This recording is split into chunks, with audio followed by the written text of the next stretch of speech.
Hello everyone! So ayan na nga, makikita nyo dito yung behind the scene ng paggawa ko ng The Way of Tea yesterday. You see, of course, nandyan ang aking baby na talaga namang hindi rin patatalo. Kailangan talagang lagi siyang nakatikit sa akin. Ayan na nga, napakakulit. Hindi ko tuloy makat ng maayos yung chestnut. Yung chestnut na yan, ang sarap-sarap. Matamis ba't masarap?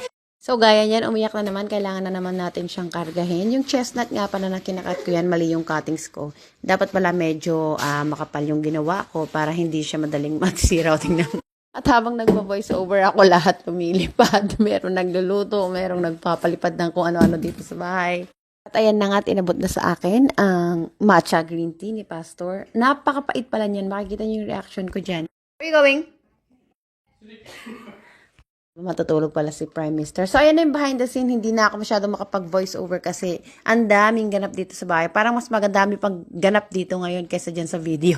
So, salamat sa panonood. Thank you. Bye!